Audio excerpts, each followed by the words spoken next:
Great.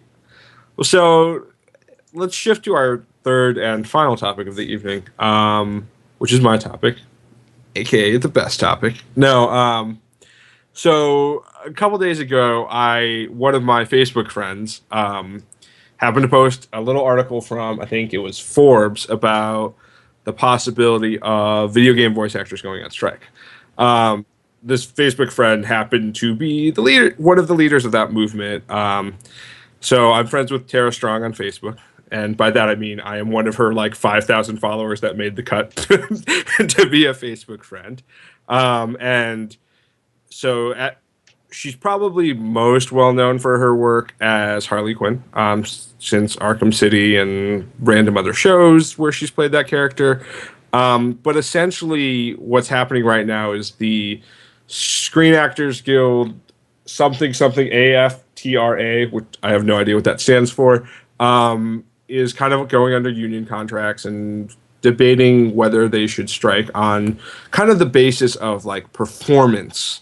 Does performance matter within video game voice acting? And so the things they're asking for are they want stunt pay for vocal stress. So they're basically saying like, we do a lot of screaming, we do a lot of yelling, it takes a toll on our vocal cords. So that's stunt pay for us, which I could kind of see that argument. They're asking for like things like stunt coordination for motion capture, which kind of makes sense, right? Like if you're actually acting, someone should probably direct you. But then I think one of the big things that they're asking for is performance bonuses, which I think currently are capped at like 3,300 for a game. But they're saying like we should start getting bonuses if the game/subscriber list gets to 2 mil. We'll cap it at 8 mil, and at which time we'll get $13,000 in kind of residual for that. So I guess like to you guys, what do you guys think about, pay for performance in video games? Do you think that there's some voice actors who do such a great job that they just make or break the game? Or do you think it's, it's the writing, it's the environment, it's the story, it's like all those different other factors that contribute to the game, and the voice actor makes it from great to excellent, but not from like bad to good? Brent, what do you think? Man, I play so many games with silent protagonists. It's you, Mario. Yeah, exactly. Have you told you about Mario Maker yet? It's a really good game. It's The Legend of Zelda is also really, really great. But on a more serious note, I think the game experience that I had that pushes me towards siding with the voice actors is The Last of Us, where I got really, really, really invested in that game. And a whole lot of it came from the way that those actors delivered the lines that were given to them. I could hear the fear in the voices and the desperation and there's a whole bunch of emotion put behind that script. I mean, we could sit here and chicken and egg this for a while and say like, well, if the script wasn't good, then the actors would have nothing to base their performance on. But does the performance stand on its own if it was a text only? If there was no audio and it was just text only and the text was delivered, would it have the emotional impact? If the bandwidth in your brain is spent between trying to read the text while watching the action? Well, I mean, for years you didn't have voice acting. That's true. So all of those really good games from my childhood and maybe your infancy were... I played a lot of SNES games. I'd say. 16-bit era is great. All of those... Like all the Final Fantasies, all that stuff, none of that was voice acted, and it still had the emotional impact. So yeah, I'll agree, but not as much though as The Last of Us. I agree with you on your point about The Last of Us being great, but then the question becomes: voice actors are wanting more money. Is basically what it comes down to. So they're saying that our voice acting, right? Sam, make sure I'm reading this right. They're saying that our voice acting should be similar to either a commercial actor or a movie actor. And so if the video game, say like Destiny, which keep going back to it, makes a ton of money for the person, why am I not being compensated for that? Correct? Yep. So the question then is, what about the writers? Yeah. Well, and I think that's a good point. Because you were saying, is it the voice or the writing? Are the writers also at the same boat? Yeah, I mean, I think it's a good point, and it's come up in the chat now where kind of Zufu talks about voice actors have a lot of leverage in their voices being synonymous with their most popular characters, and then, yeah, essentially they do have some like method of holding game developers by the balls, but the most interesting part about kind of they're asking for performance bonuses based on game sales is that they're asking for this, but developers don't have that level of performance bonus. So people who arguably are more critical to a game's like overall enjoyability and success, arguably, aren't getting that.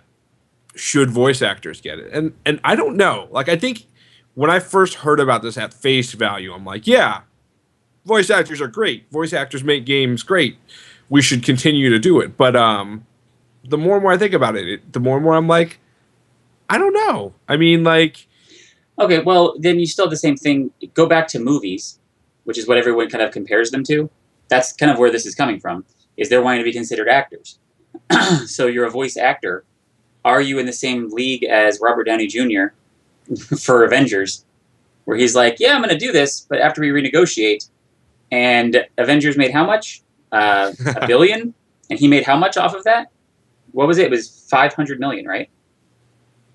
Yeah, something ridiculous. So is the is The Last of Us, should the two actors, the main two protagonists, make that percentage?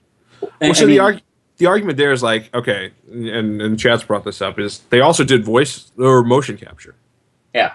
Well, no, I agree with that too. So, like, I guess we could not play the actors in Avatar. So the animators need to make a percentage because they animate the voice. Really, the whole thing is a system. I mean, we're really talking economics now. You're talking about the bottom line. Where do the profits go? It's are you profit sharing or are you not profit sharing? Right. I mean, only A-list actors. You have to have enough pull that it's either going to make or break without you, in order to get that percentage and that bonus for lifetime. You have to. Like Jack Nicholson. It's like the ultimate deal. I mean, if you don't, but so it really comes down to that. I think voice actors are in a bad spot because you're not seen, and the other people that create the character are not in a point where they can leverage themselves, and so I don't think they're going to get it.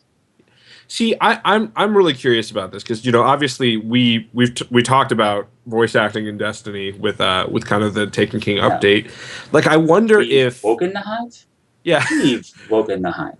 So I'm always curious for like the Nathan Fillions, the Gina Torreses, the people who actually are even the Peter Dinklages, right? Who are on TV or in movies on an active basis. Do they I wonder if they command more as voice actors, or do they not because it's no, hey, this is your side gig. No, they do. Yeah, they have a specific amount for voice acting. There's no way their agents are going to let them not do that. So Nathan Fillion is probably getting a percentage. Yeah, that's the point. Once you're an actor and you're established and you have that draw, then you have the draw. You have that ability. That I don't think that the average voice actor has that ability. It's unfortunate. I don't necessarily agree, but I think that that's what's going to happen. Because there's always other voice actors. Yeah. It's the same thing that happened with radio personalities. I think it's kind of interesting because... They didn't get what they wanted? Yeah. I think it's kind of interesting because you look at iconic characters like Mickey Mouse, right? And he has a voice. And I'm sure that voice has changed over time by who's voicing him. But, I don't think any of us can name a Mickey Mouse voice actor. Walt Disney. So, I doubt Walt Disney voiced the original Mickey. I think Nolan North is probably... Man, now. I'm off on my Disney. But, yeah. Nolan North is one of those guys that could command. And, again, he made the name for himself, and now he gets to command it. So...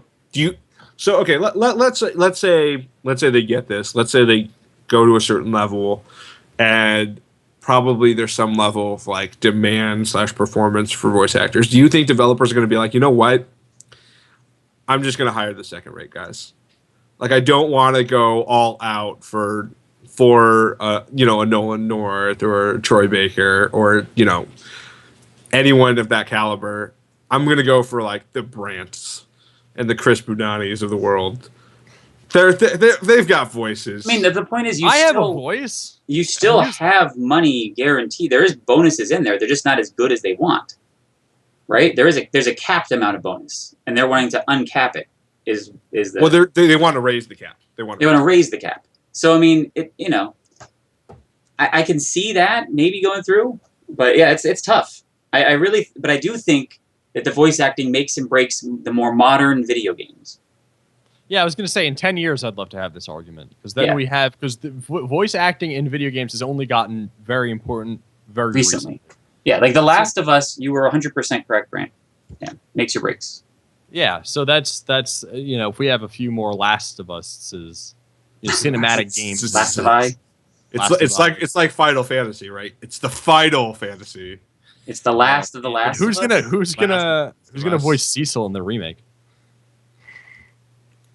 Yeah. The world will have to wait. Yeah, well, it's definitely good.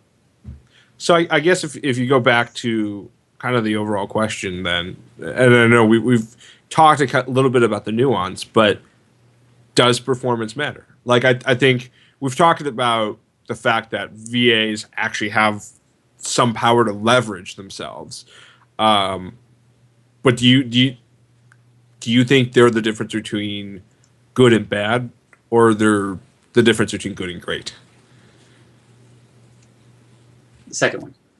Yeah, because if a game's like broken, it's the second one. If it's Tony Hawk's Pro Skater 5, yeah, and you have De Niro doing the performance, like nothing is going to make it better. Still not going to sell it.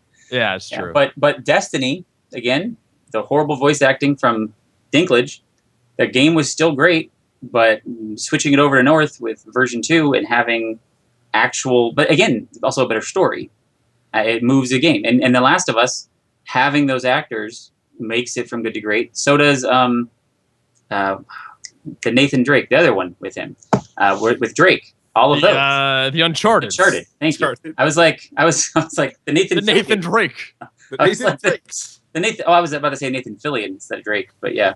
What if Nathan Drake was voiced by the Drake? Nolan Drake Fillion Nathan? I don't know. It's a bunch of names that are similar. What if Nathan Drake was actually just a combo of Nathan Fillion and Drake? Yep. Oh my God! No, don't do that. Get out of my head is what I'm telling you right now. He comes in, starts rapping, but so great. But yeah, I think that because that's going to come out soon, also the new one, and I think the voice acting there is going to be, again, it pushes it over. Plus, you have some horrible voice acting that didn't ruin great, like Far Cry 3. Some of the voice acting in that was horrible, but it was still a great game. So maybe you should have like performance bonuses if your performance is considered great. And then if it's considered bad, they should just be like, no bonuses. Even if it's all about we need a Metacritic for voice acting. Yeah. Yikes. It's weird. People like randomly will come to me like, "You have a really nice voice. You should do radio." And I'm like, "Thanks." Do you tell them about Nerdy Nights of the Round? Do you have a job for me? Yes, I do. I'm like, well, you can catch me on Monday nights at 7:30 p.m. You can keep it locked. So at the end of the day, voice actor is more important, or story, script, writing more important? I guess script only because it gives the voice actor something to read. But I think that a good voice actor can make the most out of a subpar script as well. Okay, that's fair. Like that's fair. With that caveat, I'll take one of those answers, please. I'm going with that. I don't even need to add. What happens? I'm very a good, smart man sometimes. Yeah, I mean, I think I'm in the same boat that like voice actors can like. It's interesting because a lot of these voice actors in video games that I've known, I met through kind of the anime community.